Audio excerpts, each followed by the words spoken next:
Hey now, welcome to the Dirty Side of the Track, America's leading Formula One podcast. I'm Brian, that's Rob.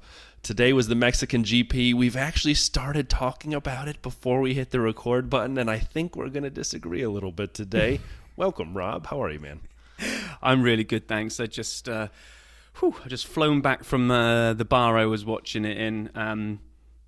Before we get into the race, I got to give a shout out to the Iron Horse in Unionville. They put the race on at our request. The 8 of us that normally turn up on a 8 a.m. start on a Sunday morning. We were all in there, but we were massively outnumbered by a huge amount of Giants fans. So that bar was bouncing with the Giants game on, and they carved us a little F1 corner out.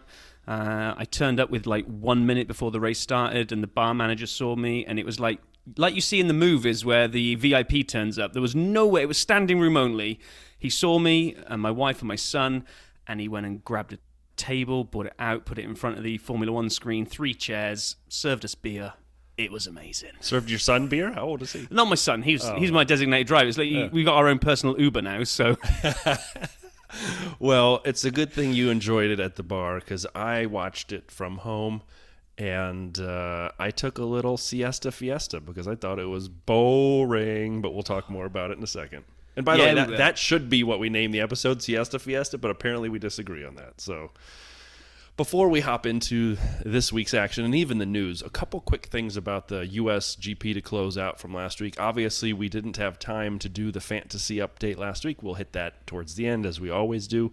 But there was one last stat that I found, and I would use the mariachi thing, but it's been so overplayed. I'm going to go with a different SAP stats for the US GP one as we kind of close this one out. I found this utterly amazing. At the speed trap at the U.S. Grand Prix, again, from a week ago, the fastest car of each team was highlighted. And motorsport.com had the stats, so shout out. Rob, if I told you this, and I know you're looking at the notes here when I found this, but if I told you, who do you think the fastest car would have been at the U.S. GP at the speed trap? Off the top of my head, I would have probably said... No, sorry, I was going to be a complete arse then and give exactly the right answer with the exact speed the speed trap because I'm looking at the notes. But I would have said Red Bull. I would have said Red Bull, of a doubt, right? And if you teed it up as a kind of confusing question, I might have went off and said, Alpine. I don't know. Those would have been off the top of my head. It was Alfa Romeo. I know. I thought you'd photoshopped this when I was looking at this graphic. I was like, what? How is this possible? And it wasn't Valtteri. So Zhou came across at 334.7 kilometers per hour. Now, Red Bull was second. Not too much of a surprise, but a surprise was that the sister team to Red Bull, Adrian Newey Jr. team, AlphaTauri, came across third, right behind, actually a good distance behind Red Bull, and then Alpine. The last item of note is that Mercedes was last. They had the slowest speed trap speed, and it was Lewis. They were 9.9 seconds off the Alfa Romeo team. So I just thought that was fascinating as we kind of close out last week. Yeah, and closing out last week and kind of rumbling into this week, we finally put the cost cap to bed. So I'm gonna paint a bullseye on my back here, and I'm gonna say something, right? Okay. Us grown-ups that understand how things work put the cost cap to bed. The Twitter warriors out there will never let this go. This will now just be something else they can add into their. If you hate Red Bull, it's just another thing to drop into your arsenal of things to throw at them. But it transpired that the Red Bull had overspent by 1.8 million. Now, this is the little bit I don't quite understand. It's almost like the FIA went, haha, you overspent by 1.8 million, but actually, if you'd have just done this thing right over here in your books and you'd filed this tax credit properly, actually you've only overspent by 432 grand. So shame on you. So I'm like, hang on. So the FIA looking into this, they didn't actually find that they'd gone over. They actually said, well, you have gone over, but if you'd done it right, you wouldn't have gone over by as much. So then the penalty they imposed actually does seem a bit weird. I know Horner called it draconian, but they then gave them 7 million fine and 10% development fine, which on the 1.86 million kind of feels about right. But if you're saying to them, you did overspend by 1.86, but actually you really didn't. If you'd have just done that math properly over there, it was only 400,000. The penalty on a 400,000 does feel overkill, but Red Bull screwed up, but not screwed up the way that we thought they did. They actually they actually overinflated their numbers when they could have reported it as lower. So anyway, there we have it. End of cost cap. Well, we hope. No, it is. It is. It won't be on Twitter, but it is. Those are the facts. It is. Right? I agree. I called it a nothing burger on our Discord, and I had to explain what I meant to some of my colleagues out there. Meaning, it is a thing, but it was what you'd expect. I mean, the $7 million fine on the 1.86 million pound overage is not against any future cost caps. So it doesn't affect their spending in the future at all. So it just comes out of their pocket, right? So, whomever writes a check, no biggie. I mean, because it really isn't for them. It's not that's not a fine at all. $7 million that doesn't count against the cap. Who cares? The 10% in wind tunnel time, which, by the way, Rob, do we remember when this first came out, some guy on a podcast somewhere said it would be a wind tunnel reduction. Do you remember who that was? Nope. Nope. Oh, I don't either then. It probably was not me. But so it was a 10% reduction in wind tunnel time. Now, just to be clear, wind tunnel time is graded based on where you finish in the championship. And if you finish first, you get the least amount of wind tunnel time. So Red Bull was already at 70% at wind tunnel time because they're the champions. So it's 10% of 70%. So it's really a 7% reduction in nominal amount. Which is huge. It is a lot. But again, they have to show people that there's a penalty for going over. They have. Otherwise, this is huge. If you watched, friend of the show Blake, Break F1, when he did a summary of this in midweek, and he was kind of saying, right, all the people that want to hate Red Bull are going to say this is nothing. He said, as an engineer, as a former engineer in F1, I'm telling you, this is huge. This is a massive reduction in wind tunnel time. So it's people that say, no, it's only 10%, it's nothing. It's like he's like saying, look, he said, I think his actual video went something along the lines of, this is huge, and anybody who disagrees just doesn't know what they're talking about. He said, and I'm not going to argue with them because they don't know what they're talking about. It is huge, but it could have been bigger, is my point. It could have been a sporting penalty in terms of points. It could have been any other things. But not when they've barely grazed over the Well, that's my point. That's why I think, over the edge, right? That's why I think it's a nothing burger. I think it all kind of aligns, and we should put it to bed and move on. Well, you're the one that wants to keep going on about it.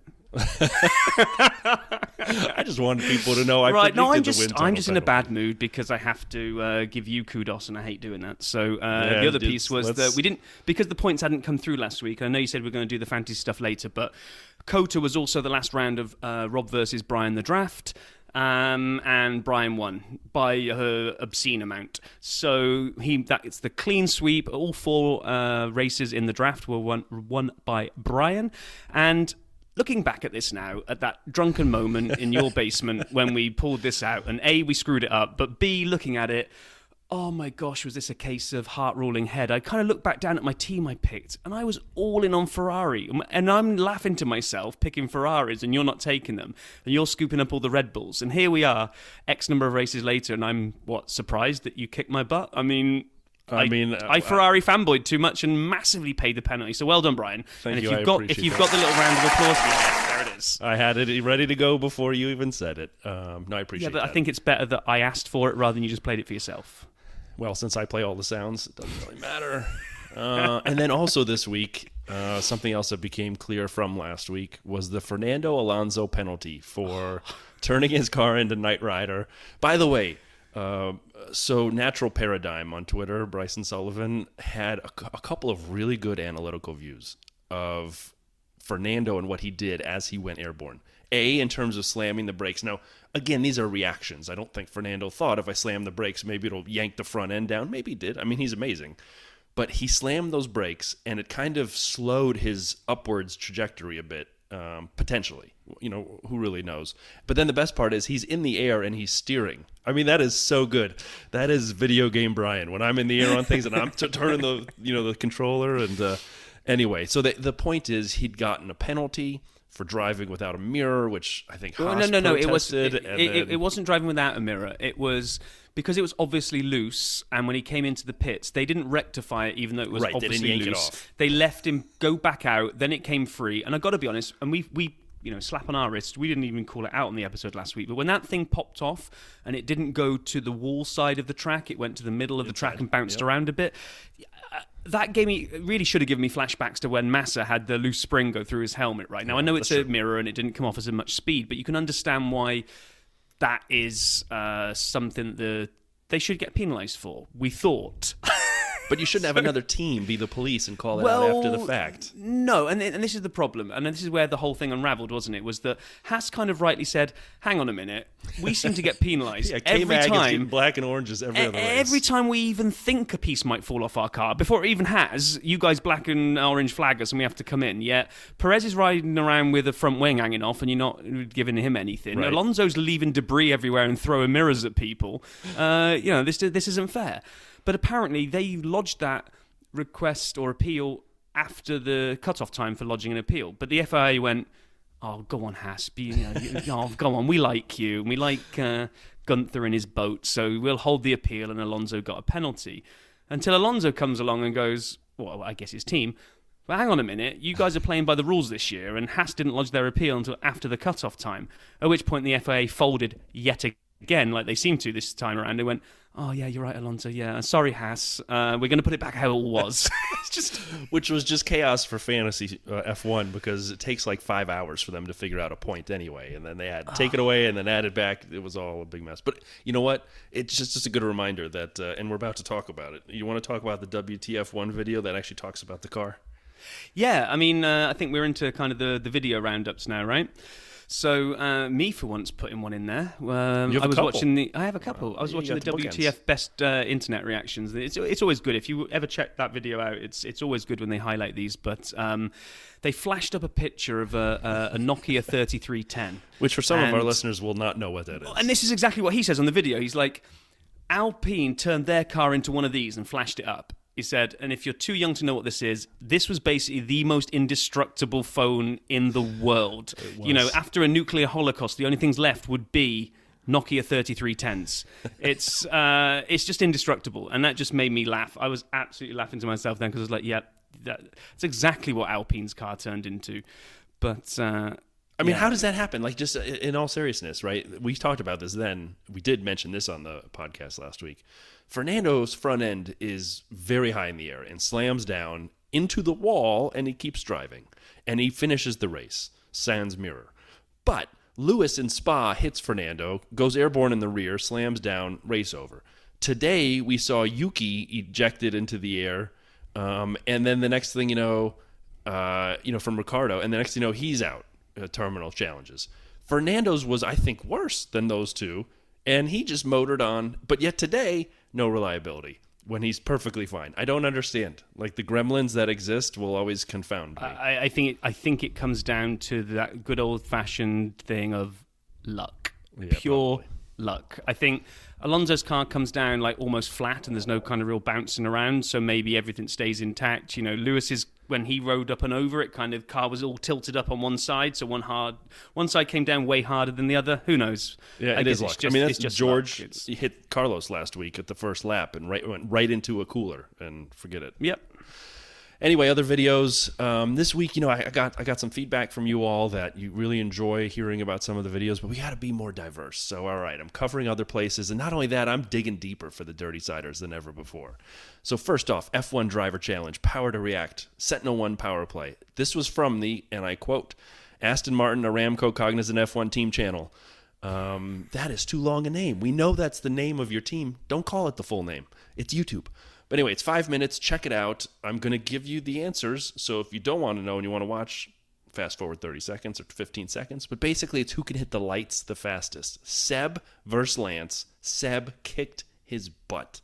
And then it was, it wasn't even close. And then it was Nico Hulkenberg, the reserve driver, versus Jessica Hawkins, who's on the W team. And so she's amazing. And at first, she didn't get it. And then the second round, she tied Nico, and then Nico ended up barely beating her at the end. And they actually finished the season. Apparently, I'd missed all of these, with Seb just utterly dominating the rest of the team, and taking it home. And now I'm going to show you my dedication to the dirty side. Lando Norris takes on a role as chef at the Waldorf Astoria Amsterdam on the Hilton Honors channel. Oh, my gosh. Which is not the same channel they play in the hotel when you check in. That's a different channel. 90 seconds long, but it's Lando cooking. It was fun to watch. If you have 90 seconds, check it out. What was he cooking? I don't know, like eggs. It was like an egg thing, and he kept breaking the yolk, and then they said, I wouldn't eat that, and then he tried again, and it was like anyhow. But it made me smile. And if you don't normally watch the Hilton Honors channel waiting for Formula One content, then shame on you. And then I found a Q&A with McLaren Racing's Lando Norris and Daniel Ricciardo on, of course, the WebEx channel. So it was 7... I'm not kidding, my man. gosh, Brian. I'm not joking. These are all this week, and these are real. 7 minutes, dragged a little bit. But if you're really invested in Lando or Daniel or McLaren or just their team, go check it out. But if not, you could skip that one. It was a little fun at times. And then in the States here after USGP, Sir Lewis Hamilton was on Jimmy Kimmel, and Sir Lewis Hamilton talked about being knighted by King Charles, begging to be in the Top Gun movie, and Formula One Racing is the title of it. It was a good interview, and then Jimmy gave Lewis a card to read, and it had lines, famous lines, not just Top Gun, but other lines, because Lewis is talking about movies and branching out, and Lewis, read the "I've got the need for speed" line, but he read it like a doofus. And it was not the best audition to be in a movie. It was 9 minutes. Skip it if you want. And then finally... That's I Feel the Need, isn't it? Great. Even better. I Feel the Need. I typed it wrong. That's correct. Come on. If you're going to go down a rabbit hole with these weird and wonderful channels, then at least get the things right. Jimmy Kimmel was not weird and wonderful. The Hilton Honors, on the other hand, in WebEx. And then a Ferrari had their SF... Scuderia Ferrari full access to the USGP. They do these every week. I think I'm done watching these. They're just unnarrated hodgepodge of videos. I mean, there's nothing great, nothing bad. I waited 14 minutes for something great to happen. I'm like, okay, move on. And then, Rob, you want to close us out here? Yeah, it was good old, my favourite, Lollipop Man again, but they dropped 2 videos for Austin. One was just all about Lance Stroll, and it was called Lance Stroll Train Spotting, I think. And it's just him waiting for the Alonso train to come along. So he's just sort of randomly walking across the track, and then it keeps flicking to Alonso coming down, portrayed as a train, like choo-choo, coming along. And all of a sudden, Stroll just steps out in front of the train, and the train goes airborne and gets wings, and Alonso flies for the rest of the video, which is absolutely fantastic. It was great. And I thought that was the best one. And then they did kind of more like a recap of the race, like they always do. And the bit that just made me giggle, just too much really, was when George takes Sainz out. George hits Sainz, and Sainz turns into George. So just think from The Matrix when Agent Smith kind of forms other clones of Agent Smith. That's basically what happens. George runs into Sainz. Sainz turns into George, and everyone asks Sainz, what happened? And he says... George says, he turned into me. So they literally took the radio comment from George and made a little skit about it. It was just fantastic. Nicely done. I love Nicely done. Love it. And then for anybody who is curious, just know that we've recently got all the pods back on YouTube, and you can watch or listen to, however you want to do YouTube, the full episodes out there. And if you're one of the YouTube listeners, well, then you knew this already, didn't you? Oh, so that then brought us up to good old race week again. Yeah, practice. What's going on with these tire tests? What's the point? Just make them ride around the tracks on BMXs. We get just as much enjoyment and just as much if you want to learn as much. I mean, there's no point. Why I know can't Pirelli gets do data, something but somewhere else and just whatever. I have an idea. Go. Here's my suggestion. You have me show up. Take what? Why are you laughing already? I'm sorry. You take an old Formula One car from any team you like, and put these Pirelli development tires on there, and I'll give you data on it. And then no one has to watch it, and we can have regular practice. And I will do that for a small fee to save everybody the pain in the rump that every FP2 is turning into. What I am thinking for some top quality content is that it's you in one of these cars with the test tires on, but having a video screen in front of you of the Hilton Honors channel, and you have to commentate on the video while trying to drive an F1 track. Do you actually, in all seriousness, if they put me in an F1 car now, I don't think I get around the lap. I don't think I get around the track. I don't think you'd fit in the cockpit. I would not fit in the cockpit. And it's not a fat joke. It's not a fat joke. Yeah, I'm too tall and broad and muscular, as I mentioned. Muscular, anyway, that's where I was going for, Brian. Those guns won't fit in the cockpit. Yeah. Right, exactly. But in all seriousness, I don't think an average person could get an F1 car around a track. Do you? No. I mean, I remember watching, I think it was a Top Gear episode when Richard Hammond tried to take a Renault out, and they just kept slicing together all of the times that he stalled it and took the car about 3/4 of a foot because he wouldn't commit the revs to move the thing off the line, thinking you've kind of got to pull away gently like you do in a road car, and he would just stall every single time. And then they had a Lotus similar car that Jean Alesi got Jeremy into, and both of them, Jeremy and Richard, were shrieking at every corner. And they know how to do, road tests. So, I don't think an average person can get a car around a track. But that's a different story. So stop with the tire tests, please. So then let's abort practice because it was rubbish. Qualifying was one of the best qualifying sessions I've seen for such a long time, which then in hindsight was not foreshadowing a race in the same way. No, agreed.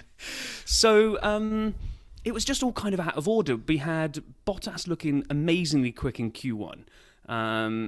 Poor old Mick did a great lap, but got it deleted. And Lewis went and dropped it fastest. And it was like, ooh, this is looking a bit jumbled up. This is looking a bit... I don't know, it's only Q1, but everyone's still running on the same kind of loads, and it was looking a bit spicy. But with Mick's time being deleted, he dropped out along with both Astons and both Williams, so they were not having a great day. Now, does Paul know, Pit Lane Paul, do we know, can he confirm that Saturday Valtteri had some... I had some porridge.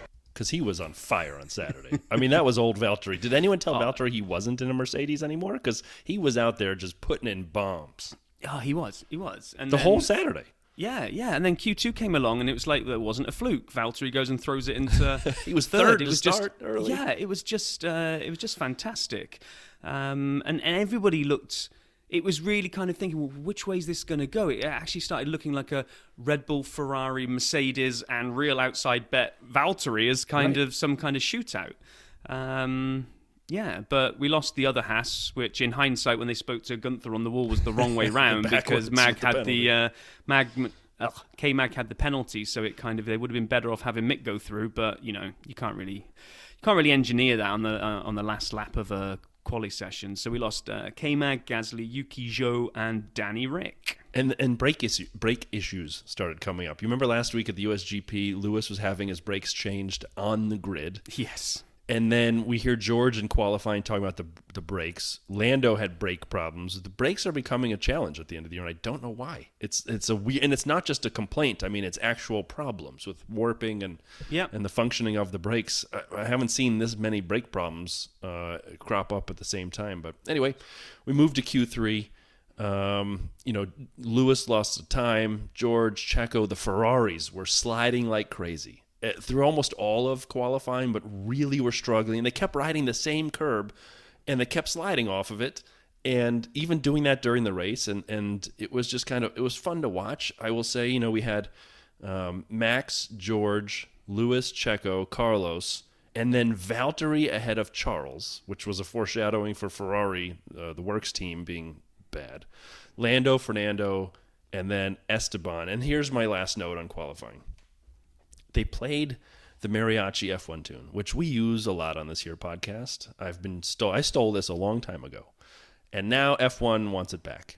You can't have it, F1. This is our song. We're going to use it for SAP stats here. You're just going to have to suck it up and play something else next year. You didn't play it last year. That's why I stole it. And so it's annoying to me that they would do that to me. And everyone went wild about it. But we used it first illegally. We're squatting on it and we're not getting off of it. So anyway. So then we had the race. Wait, Rob, I'm sorry. What? One quick question for you. Go. If I were to tell you that I had some stats. Oh, hold on. Let me actually use the right song here. SAP Stats Qualifying Edition. Now, this is not just about Mexico qualifying, but so far, through the active careers of the drivers, I have a question for you, and the question goes something like this. Who do you think has the best record in their career of active drivers of getting into Q3? So what I'm looking for is drivers who have made it like a Q3 appearance rate over their careers. Active drivers, percentage I'm going for. Who do you think's the best? I don't know why I want to say this, and I'm probably wildly wrong, but they made such a big deal about Valtteri not making it through to Q3 that one time, saying he's basically set up tent and camped in Q3 ever since he's been old enough to drive. So I'll go Valtteri. So that's not a bad guess, but remember he was at Williams for a while before Mercedes and another team. Yeah, but he did well there. Yeah, did he? So Valtteri's third. Oh, come on, that's not a bad shout. That's not a bad. That's very good. Valtteri's third. 79% of the time he's made it to Q3 in his entire career, which is freaking amazing when you think about it. But no, you can. The two people above Valtteri, you might be able to guess. Is it going to be Lewis and Max? Lewis and Max. Lewis is first, 93%, and then Max 88% of the time. Well, they don't count, so it's a moral victory for Valtteri. However, it is, of course. However, can you give me fourth? And of all active drivers, now there's some champions in there we haven't talked about. There's some guys leaving the grid. If you can give me fourth, I'd be utterly shocked. Fourth is Jim Clark. He's still driving? Is this 63? Is yeah, it 1963? Exactly. It's no matter what stat we do, Jim Clark always makes his way onto the leaderboard somehow. So I just throw that in there. Ascari in 52 and Clark in 63 are always the answers. No, it's Lando Norris at 78%. So that's right behind Valtteri. Has made it to Q3 78% of the time. That's amazing. From there we have Seb, Charles, Fernando, Daniel, Carlos, and Checo rounding out the top 10. But I thought the Lando one in fourth was something that, I saw that through the week and I'm like, no, that's fine. I mean, right. We disagreed about this. Let's get into this before we even start the race review, right? Yeah. You thought it was a snooze fest. I actually think Checo knew it too. He got on the radio. Are you still awake? No, we're not still awake. Okay, so I enjoyed it right up until the moment that I didn't. And if we kind of do the foreshadowing before we kind of do the review, the moment I stopped enjoying it was the moment I realized those tyres were going to last until the end. Once I thought we were coming up for one humdinger of maybe like both Red Bulls were probably going to have to pit with, say, 10 to 15 laps left to go. The same thing. And they're going to come out because they're eking out like a 10-second, 12-second lead over Lewis, 22 seconds average. That's going to drop them 10 behind with 10 to go. Fresh softs versus Lewis's old hards. This is going to be epic showdown. And it didn't happen. But everything leading up to that I thought was pretty good-ish. Whereas you just basically hate the whole thing, right? Yeah, pretty much. And I know you called me some names as we got started, and we'll go through this and cover the race. But my note was this, before the start, a great mix of soft and medium tires. It's going to be a strategy day, which I enjoy, and which usually makes the race spicy at the end. And then I wrote, speaking of which, Ferrari haven't had a blunder in a while. So it's hard to have a blunder when you turn your engines down to 4. I mean, they may go to 11, but today they had them at medium pace at best. What the hell happened to Ferrari? Is it got to be an altitude thing? I don't know, because look at Haas, right? If you look at the Ferrari team, the teams with Ferrari engines, they all sucked pretty much today, right? Look at Valtteri and yesterday he was on fire. Actually, that's different. Maybe Alpha put some porridge in there, and that could negate it. Because really, Haas went nowhere, but Haas hasn't been going anywhere anytime recently.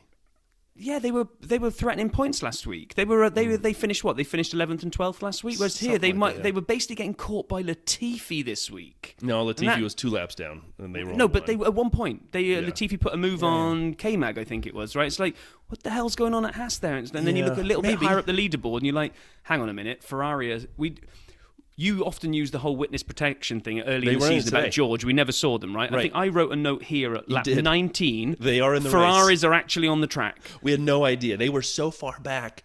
By the way, we'll get to the end. Another reason I thought it was boring, there were 6 cars on the lead lap at the end of the race. And 2 of them were the Ferraris a minute behind. So there were 4 cars in under a minute of each other for the lead. Boring. And so I wanted a strategy race to occur.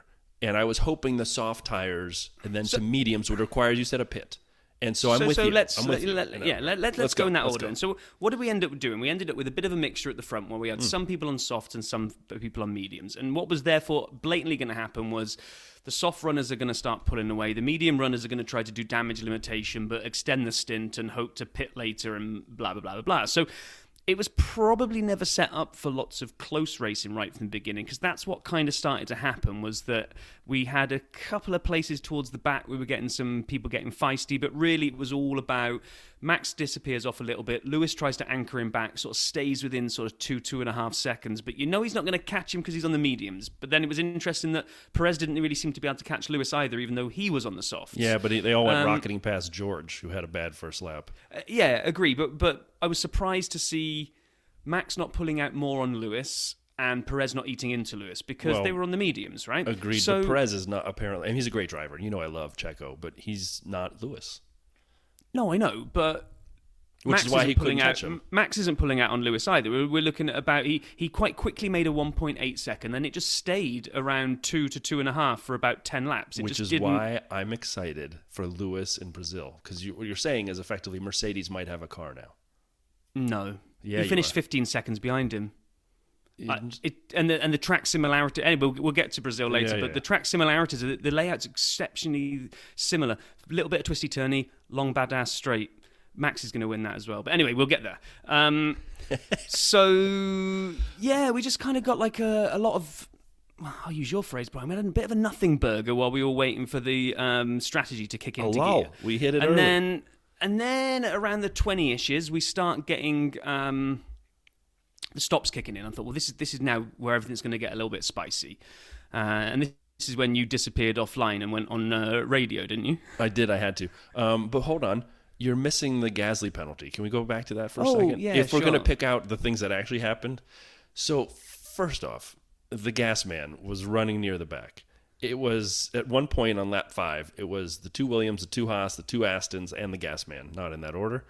And then we end up seeing kind of an interesting move where Gasly comes around in lap 14 on Stroll for 15th place and ran Lance off.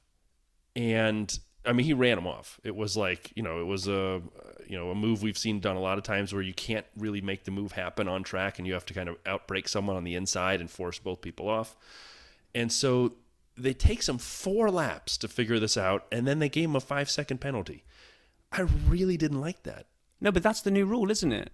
I'm okay with the penalty. Aren't they supposed to self-police now? And they're saying, if you don't give it back voluntarily, then we're going to come in and give a penalty. So isn't that what happened? At the moment it happened, I said to my son in the bar, I'm like, Gasly's going to give the place back straight away now. Exactly. He's got to give it back, right?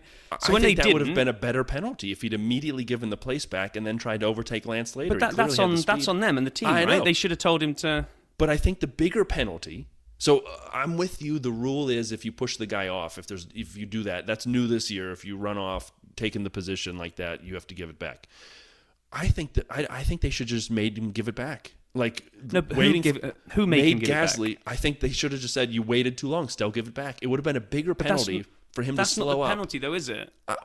But the spirit of the penalty has always been give the place back. If you it was. But I think, and I might be wrong here. I think what they said was, we're going to let the team self-police this now. So if you don't hand it, we're not. The FIA aren't going to come on and say give it back. If you don't give it back, we're not going to come on and tell you to give it back. You're now into time penalty land. If you don't do it on your own volition, you get time penalty. End of story. So the FIA couldn't tell him. If they'd have told him to give the place back, everyone would have been up in arms. And I'm saying the rules up again. Change the rule back. We now have you're saying change the rule. If you have the run someone off, it's a penalty, right? So you either give the spot back, or we're going to force you to give the spot back when we decide you've actually created the penalty, you've caused this to happen. Yeah. If you're not going to self-police, I'm going to let Albon get through, which almost happened but didn't.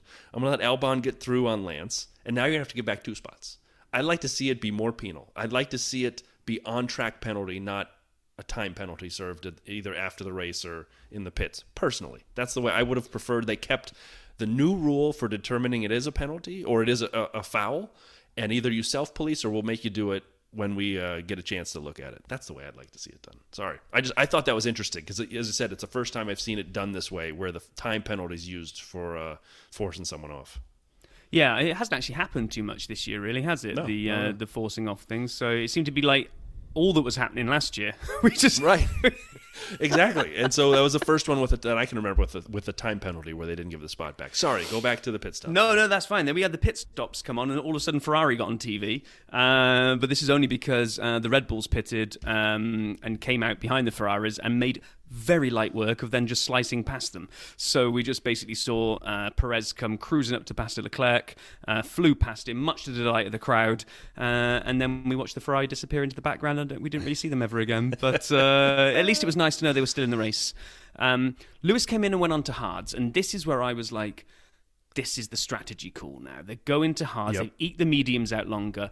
Russell was actually coming on and saying, I want to make the mediums go longer and go to softs. And this is now in hindsight, you're thinking, Russell was probably right because he was going to do the inverse of what Red Bull did, right? Start on mediums, go to softs. And it's what Danny Rick did, which worked great. And at the end, I want to talk about why Mercedes didn't split their strategy. But I at this point, the hards were working for Lewis. And I'm thinking, to your point, maybe we have something here. Yeah. I was getting a little excited. Maybe the strategy is going to pay off.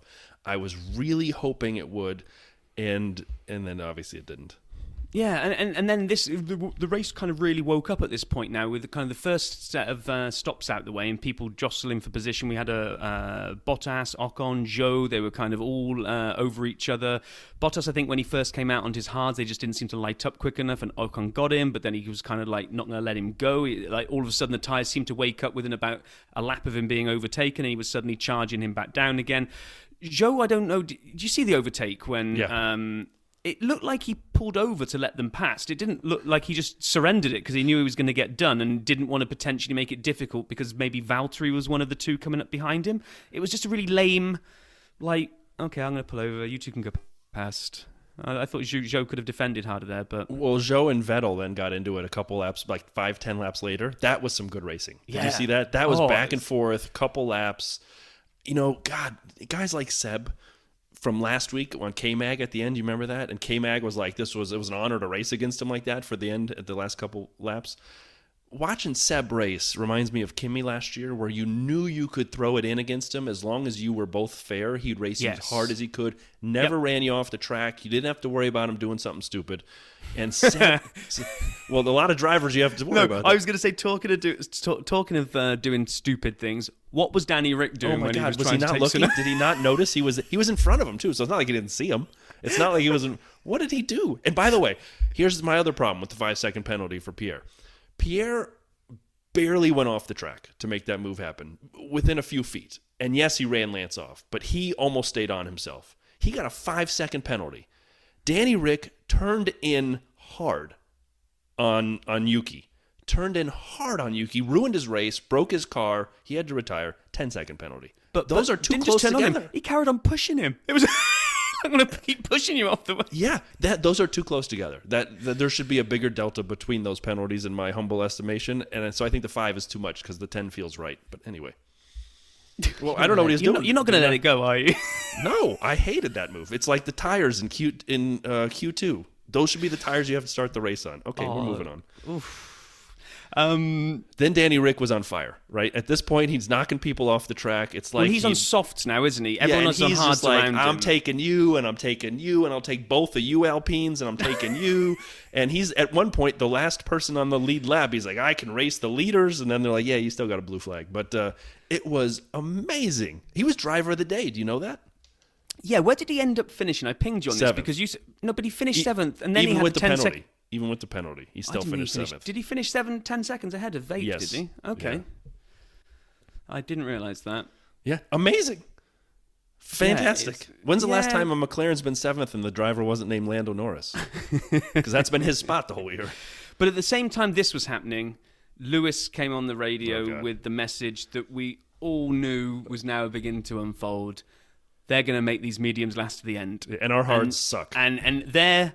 RIP Mexican Grand Prix, because it was at that point, and I again we've said about how great a racer Max is, but it was at that moment where I basically lost interest in the rest of the race then, because I thought we were going to have a grandstand finish with the two Red Bulls being on different strategies to the two Mercs, and we just weren't.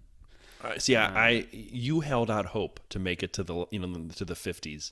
I gave up hope early. Everybody was on different strategies, and then you could tell it was going to be a one-stopper at some point, just the way it was going. And I was hoping, a little bit of hope. But nobody's... The weird thing is, and this is why you have to say hats off to that Red Bull design maybe, is that nobody did that length of stint on the mediums the first time around because they were all suffering towards the end of their stint. So they were... I think Merck went to say 29 maybe.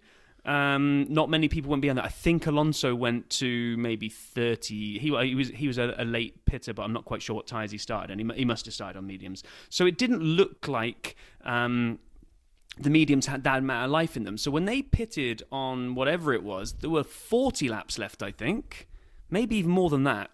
What do we have? 71 lap race, right? Yep. And I think Red Bull came in the mid-20s. They got like best part of 45 laps to go. Nobody's felt that the medium could last that long. Everyone almost said this is a two-stopper now. It's going to be a sprint to the finish on fresh softs, and it just wasn't. Yeah. Well, and then at the end, just to close out the actual race itself on lap 65, Norris took Valtteri. Fernando's engine let go. They brought out a virtual safety car. And by the way, great job by the marshals getting that off incredibly fast. Super and fast. for Fernando to park it at a place where he knew there was a gap in the wall. Both of them deserve credit. But none other than Mr. Level-headed, even-keeled, racing nerd Martin Brundle said, it would have been great if we'd had a real safety car to spice this thing up because otherwise it's boring. And it was a quick VSC. George wanted a pit. Mercedes said stay out. They probably should have pitted in retrospect because they did have the space behind them, and under VSC, it's not like they're going to get bunched up. He did pit at the end, did take the fastest lap, and was 2 seconds faster on the fastest lap than Checo. So had he pitted on 65 with 6 laps left, that would have given him, I'm not going to say 12 seconds because it's not going to be 2 every time. But it would have been enough to maybe have something happen. He's only 5.3 behind Checo when the safety car pulled off, or VSC pulled off. So that one might have, but anyway. Well, no, see, I'm with you. It literally, I'm sure Paul will have some insight into this maybe, but it made no sense the way they did it because they'd got 30 seconds. So they'd actually got a full-length pit stop in the bag, right? Because they said it's 22 seconds that you lose. So then when VSC came out, and you're not going to lose anywhere near that, then why not go softs now? Because you're not going to burn through softs in 5 laps. You're probably still going to get fastest lap because you'll have 5 laps to attempt it. But they actually brought him in on lap 70 and just gave him 1 lap shootout to get the fastest lap. I'm with you. Why not have given him a little bit longer to hunt down Checo? It was a bit of a... I just thought it was a bit of a weird one. They were focusing on the race ahead, like trying to catch Checo for real on these tires and hoping, still to your point, that maybe they'd have to pit. They should have just mailed it in at that point and gone for a burner. At lap 65, there's no way in the world Red Bull is still going to have to pit at that point. Of course not. It made no sense not to go after him. So Max won number 14, a record in a season. We've covered Max in depth here. And so actually one note, two episodes ago, we did a Max retrospective when he became the world champion. I'd like to apologize for something in that episode. I hadn't thought during the SAP stats, we should have called it Max Verstappen. I forgot to use that name, and so I'm very sorry we didn't do that. But Max, number 14, most wins in a season. Now, not most relative wins in a season. That's still 52, Alberto Ascari. And it was interesting, right? 15 seconds behind, as you said already. Lewis comes tootling along. Good job, Lewis. Finishing second. That's great. I mean, it is. And it is great, but he earned it. I mean, he's got pace, not nearly Max's. Then Checo was behind him, unable to catch Lewis. And then way back again, even before the pit, was George on the fastest lap. And then like 40 seconds behind that was Carlos. At least he was on the lead lap. And then was Charles in the race? I'm not even sure. I don't know. I don't know whether my brain is playing tricks on me that I thought that this has given us better racing in the past, or maybe the new cars are exposing something, but there's something lacking about the Mexican track. I'm not sure what they could do to it to spice it up a bit, but it is crazy, like you say, that we had so few cars on the lead lap. That's horrible. Yeah, it's horrible. Yeah, it was way too. You gave me grief. And I thought it was boring from the beginning to the end. I did hold out hope for a strategy race, and when none of it occurred, it left me with nothing personally. No, I pretty much enjoyed it up to about, like I said, it was probably about lap 55 when the dawning realization kicked in that Red Bulls were not going to have to stop, and then there was nothing's going to happen unless like Max was and Checo were going to be like 100% on the limit, that literally the mediums were going to explode on lap 72. Maybe there was some jeopardy in there, but when they showed an onboard shot of Checo's car, I think at lap 69, and those looked like those mediums had just come out of the blankets. They were so smooth. There was no degradation. You're like, no, these things aren't going to let go. They're not on the cliff at all. They've just absolutely nailed the strategy, and well done to them. But I've got to be honest, and I want to be the biggest optimist in the world, because I said that Lewis is going to get a win this year, but unless mechanical failure or something hits Max, he's winning both the last 2 races. There's just too big a delta. Good. I mean, just too big a delta. As I've said, when he doesn't win, it's a surprise. He's that good. The car's good, but he's on it. I mean, you can't give it all to the car. And so I agree with you. However, I've said this for a few weeks now. Lewis in Brazil. Just don't count him out. It's like a home track to him. But he they can't love just, him just, there. Just, He's actually so an honorary Brazilian. So what? All the love in the world doesn't make that car go any quicker. Yeah, it does. And it's got exactly the same. When the more people exactly clap same, for you, but, the faster your car goes. Yeah, maybe. But look at the Mexican track versus the Brazilian track, and kind of look at the twisty turny sections and the one big long straight, which is kind much of very lower very altitude. Yeah, but I don't think, if anything, and if you really want to go do the Debbie Downer on this, they actually said that the Merc looked quicker this week in comparison to the Red Bull, because perhaps the lower altitude meant that the drag effect on the Merc wasn't as bad, and it got slippier through the air and more comparable to the Red Bull. So maybe today was the closest he was ever going to get. So I thought Merc was back. I don't know what happened to Ferrari. Did they turn their engines down? Was it the altitude? What happened? I don't know. They had It's horrible. They just didn't have any pace. None. They didn't overtake anybody, I don't think. Maybe each other once. I can't, not even. No, I don't think they did. It was just a bad race for Ferrari, and I know Saturday pace doesn't translate into Sunday pace, but when they're kind of all looking like we're looking at a three-way fight here, Merc, Red Bull, and Ferrari for pole, it doesn't usually then translate to it being so out of kilter on race day that one of those three is like completely off it. But they were. Ferrari better watch out. They are on the verge of losing second place in the constructors, and Mercedes hasn't won a race the whole year and may not. Yeah, that would be wild. Yeah, it would be absolutely crazy. So, last thing I have for this is a two-parter. I don't know why Mercedes didn't split strategy. Why not put one driver on the softs and one driver on the mediums to start? They were that sure of their strategy, and other people were doing softs. So it's not as though you would have been, an outlier. I was confused by that. Why they didn't split it and then use each other, play off each other to try to get one of them, towards the front of the race. Yeah. Pit early, put someone on softs, pit them early, put pressure on the Red Bulls on softs, make them do, get in early so that you don't get an undercut on them. I was a little surprised that Mercedes did no strategic moves really to affect anyone else's race. They just kind of said, I'm going to go do my own thing, start on mediums. We think this is best. The hards did not work. And you would have known that. You would have known that if you'd split your strategy. You wouldn't have had both cars on the same tire. See, I would say the hards did work. No. Because Lewis didn't get dropped by... I honestly believe that they did not think that the Red Bull could make that medium last. And if they hadn't, that hard tyre worked perfectly because Lewis he wasn't losing a huge amount per lap. But he was complaining about that hard tyre 10, 15 laps into it. Sorry. Breaking news, Lewis complains about tyres. And other people, did you hear him get on about Max again? He's like, he's going off the track again. Come on, Lewis, take it easy. But it was... the rate they were dropping, they were well within the window that, and everyone was doing the calculations. When Max comes out, he's not 22 seconds ahead of George. He's going to come out behind George. I mean, everyone thought this was coming.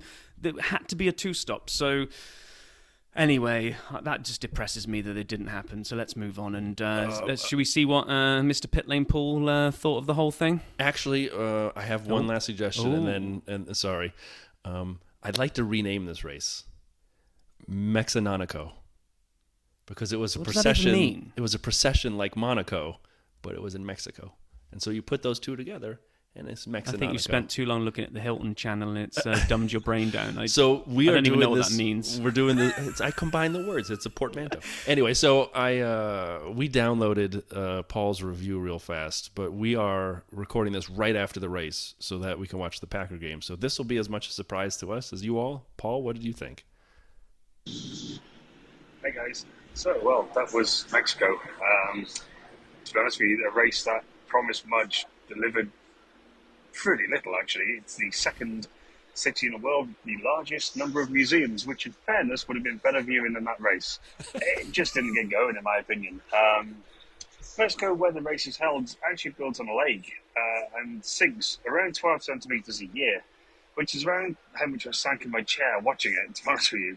Apart from little battles towards the end with the soft runners coming through, so on and so forth, it was actually, you always look at events at the front of the grid and it just didn't really do anything for me. It was just sort of like, okay.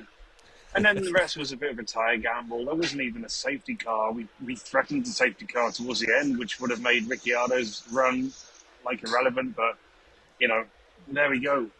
to be completely and utterly honest with you, I'll be glad to get out of Mexico. It's an interesting city.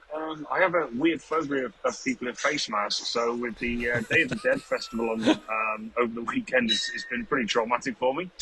And apart from the occasional robbing of Ferrari employees at gunpoint, yeah, we can say it's been a pretty average trip to Mexico City this time.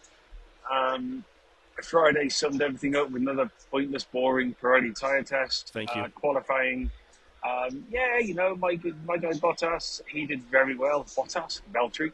My guy Valtteri. And by the way, for the American audience, it's Bottas because that's how it is. It's not Botas, it's Bottas. But anyway, maybe I've had enough of USA over the last few weeks. But yeah, he did great. He did well, and then the tyres really let him down towards the end of the race. They were struggling. Same with Joe. We tried a little gamble with him, but on the whole, the points, first point since Montreal, so we're relatively happy with that one. But in honesty, Mexico Grand Prix, I won't lie to you, it was pretty disappointing. We get sort of away from here in just over 30 minutes' time, and we have a mad police escort rush to the airport, where my flight's already been delayed by an hour, but it's going back to London. So that's nice. A few days off before I head to Toronto at the weekend randomly, and then down to Sao Paulo for my second South American race in a row. A race which really for me is pretty, again, traumatic. It is the scene of an armed robbery on our team, Mercedes, when I was there, so it's not a place I particularly enjoy going. And then we're into Abu Dhabi. There's really nothing to play for in this sport no more. Constructors is one. Drivers is one. If I got to touch on a cost cap penalty, look, I don't know. I think it's lenient. It is harsh. It does affect Red Bull. It's not going to affect them that much. For me, I would much rather see something like a 100-point penalty, which looking at this year wouldn't have affected them, but next year definitely, if it gets closer and Mercedes catch up, then it definitely affects them. So for me, that would have been the way to go. Maybe not 100 points. Maybe that's too harsh. I don't know. But a team like Red Bull, 10% aero, they can say it doesn't affect it. And if I'm being honest, as for Christian Horner asking the rest of the paddock to apologise to them, I don't know. He divides opinion, and my opinion of him is pretty low after a comment like that. But there we go. That's about as exciting as the week got. I'm going to open a bottle of Corona, stick a lime in the top, because that's what you do. No one really knows why. I think it's to do with flies. And then I'm going to get myself off to the airport, a few red wines. I don't need much more alcohol after the last few weeks I've had. On my last trip to America until next year, until Miami. And it's really sad because I've really enjoyed it. And if anyone is down in the Houston area and they fancy a trip to Galveston, where we spent a couple of days, what a place that is. Very quiet, very unique, very unusual, but wow, some good bars. Catch you all later. Enjoy. Thank you, Paul. I wish he would actually speak his mind though, because I'm left confused about whether he enjoyed the race or not. And, right. I think he and I kind of aligned on the race. I did not know a Ferrari employee got robbed at gunpoint this week, though. No, I mean I knew about him being involved in the Brazil thing before, but no, I wasn't. That's sad, and that it's. All right. Doesn't make you love the area, I guess, No. especially when you've had an absolute. Well, I won't use the word I was going to use to describe the race, but like I say, enjoyed it till about lap 50, and then it just fell away. I think you're in the minority. Yeah, probably. You're also in the minority in terms of talent with fantasy Formula One. So let's talk a little bit about last week, because we're doing these, as we said, kind of quickly, and for some reason numbers don't add up fast, and the play on, whatever it's called. Play Now is where George Costanza worked. Play On is the app for fantasy Formula One. So let's do last week, and then next week we'll come back to the Mexican GP. So last week for the U.S., we had Cruz R, use a Mega Drive cruise seat, 250 points, dominated everybody. Followed by Renato L, flying Hakkinen. Great job, Renato. Stephen U, Vroomstappen. Danielle P, Mom is number one. I've read your name a lot, Danielle. Mom is number one. Good job. Al S, Nutcracker Wannabes in fifth. Andrew T, recent 100 seconds of DRS. Andy, we had him on. And Alpha Taylor, great job, 204 points. Roman M, Rampuri F1 team. Cy M, Safe Bet in eighth. Ryan H, Team 1 in 9th. Lee, team minimal effort. Good job, Lee, in 10th. And for this week only, I'm going to go to 11th because it was me. So. Oh my gosh. And there, everybody, there, in that little moment, sums up the self-indulgence that is Brian.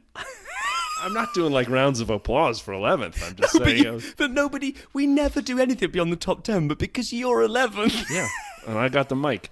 All right, and then for the season, just to recap after last week, going into this week, Andy Teagan from the 100 Seconds, kicking some serious butt with Alpha Tally in first. I'm in second. Red Bolino, Balotelli 21 in third. And just to be clear, at the end of the season, we will do another prize. Andy's out because he already won one. I'm out because I'm one of the hosts. So whomever is highest, not counting the two of us, and I'll probably drop out of it anyway. So right now, Balotelli 21, Red Bolino in the driver's seat for the T-shirt. Nice. But Roman M coming right behind Rampuri F1 team, not far behind. Clint E with Yuki's potty mouth. I love it.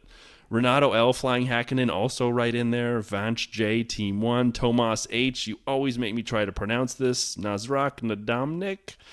Jacob Z team A. And then 10th on the season so far before the Mexico GP was Kerry H team 1. So great job to everybody in the league. 2 races left after the Mexican GP gets tallied. Bring it home strong with your Mega Drives, wild cards, and whatever else. And as we said, there's a T-shirt still on the line. Well, you're taking a breath there, but it's going to be you now, right? Because you're going to give an update about your ridiculous gambling habit. Oh, God. I got a problem. Someone call one of those numbers. 1-800-GAMBLER. So just remind everybody of the bet you put on last week, which was a surefire thing. Surefire. I was so sure this was going to work. I was actually spending the money in advance, which I think is the sign number 8. You got a problem. So I played a bet on the last 4 races of the season, USGP, Mexico, Brazil, Abu Dhabi, that the following 6 drivers would all score in the points for all 4 races. So it's effectively a 24-leg parlay, right? 6 drivers, 4 races, all in the points. 6 times 4, 24. And it was the top 3 teams, Max and Checo, Charles and Carlos, George and Lewis. And in turn one of lap 1. No, worse that. Turn 1 of lap 1 of race 1 of race your 1. bet. Correct, yeah. Couldn't have been any faster. The only way it could have been worse is if the car caught fire on the grid. That was the only way I could have gotten screwed any faster. When George runs right into the side of Carlos, knocks him out, DNF, bet is DNF. I got 4 races. I'm 4 seconds into the first race. Done. Which is a good reminder to everybody, don't gamble. And then, saying that, so did you learn your lesson and stop, Brian? No, I bet another one, and I haven't even looked at this, so did I make points here or not? So I put one on today. I put one on that said, Charles Leclerc, Sergio Perez, Carlos Sainz, and Max Verstappen top 6 finish. With Alonso and Hamilton in the points. I was waiting because I knew you hadn't on this, and you're reading this through, and you're getting all excited because you're thinking, "Hey, they all finished in the top 6," and then I knew. And Hamilton at points, and then Alonso. No, Otmar, you screwed me, Otmar. Well, and that was all the money I'd put into it, so then I'm done. That was 2 bets. Did not work. Alonso went out like lap 55. I was getting close. You were close, in fairness. At least this one lasted beyond the first corner. But I was looking at your slip that you'd put on here. I was like, oh, hang on a minute. They did all finish top 6. And my eye went over Alonso for some reason, first of all, and Hamilton points. So in my brain, I read this as you'd predicted those guys in the top 6 and Hamilton in points. And I was like, he's gone and won. And then I kind of read it again, and I saw a little Alonso there. I was like, oh, Brian's not going to be happy. So it was actually lap 65 of 71, less than 10% left, and I got screwed. This one was only going to give me it was $100 for winning 225, so not a huge odds.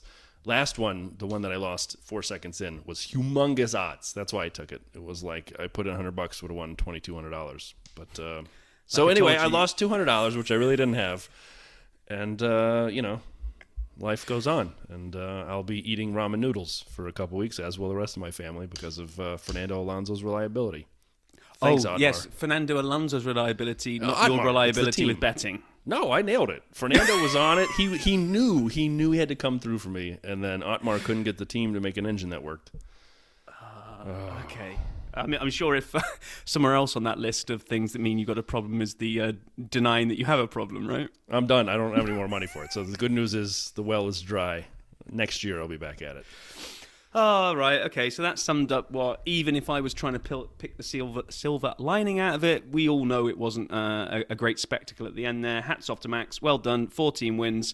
We move on to a break week this week. We should have an interview lined up, so that's the biggest teaser trailer we're going to give you on that one. We should have a guest coming on, which will be really exciting. And then we'll start looking forward to Brazil. It's getting a little sad that we're coming to the end. I know. Do you know what? Yeah. And what that also means is it's actually coming to the end of our first full season as a pod, which is also actually quite exciting that we have a little anniversary that we know we did it. I say we did it. We still got 2 races to go yet. Yeah. Yeah. And I don't have any money to put on Lewis in Brazil, which I'm so sure is going to work out. So here I am trying to have a nice little reminiscing moment that we're almost at the end And of I'm our still first stuck season on together, gambling. and you're still stuck on gambling. Yeah, So I that's think what on that happens note, when two friends and two fans talk about Formula One. I just want to say thanks to all the Dirty Siders who participate. Well, this is an awesome community. I'm proud to be part of it. And we all enjoy Formula One, and I can't wait to see what happens next. Everybody, we'll talk to you soon.